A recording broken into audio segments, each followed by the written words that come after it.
When I was a chemical engineer in my bachelor's degree, I wasn't a great student.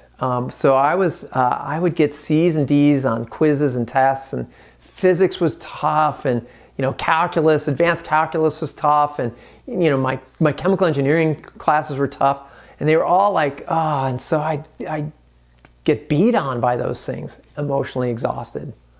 And somebody suggested, well, there's a whole story of how I got into this, but I took a ballet class.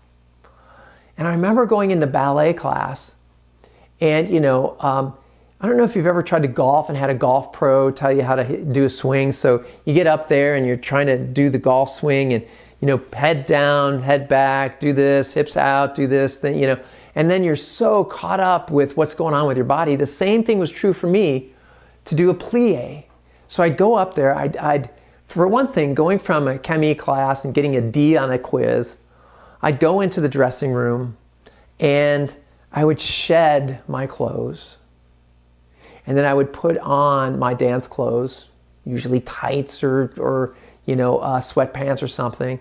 So I was kind of shedding what was there before, putting on a new set of armor, a new set of clothes. And I could feel it that way. And I'd go out there and it'd be a whole different environment. There'd be a wood floor, a big mirror, and then the big, bar there. And I'd go in, and as soon as I put my hand on that bar, it was like this calming shock went through my body.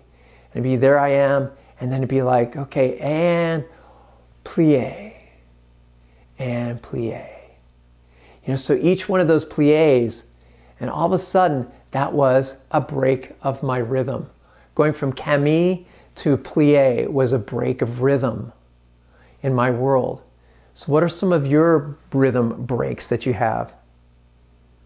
A bigger one that I used to have is early in my career, I started going out to Pine Ridge Reservation to do ceremony. And for every year, I went out there for 3 weeks. Now, if you work in corporate, you should know that taking 3 weeks off, especially as an executive as I started going up the ranks, is impossible. But it wasn't for me, because this was so important to me. I was willing to give up anything to do this 3 weeks of ceremony. But think about, I'm out there, I'm traveling all over the world, going into these executive meetings. There's all the stress and pressure and all these difficulties and everything like that. And then I'd have this 3 weeks in South Dakota where it was primitive camping. And all of a sudden I'm packing up my car, I'm driving out there, I set up my tent that I'm gonna live in for the next 3 weeks. And then every day it's like, get up in the morning when the sun wakes you up. And today we're just going to, hey Patrick, can you help us move this pile of rocks from over here to over there? And I'm like, yes, I can.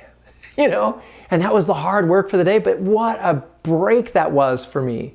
So what kind of breaking of rhythm do you have? Vacations are you're vacating from your place. So what are your brain breaks when you break rhythm? What are some of those for you? It could be a daily thing, it could be a moment thing, or it could be an annual thing that you do.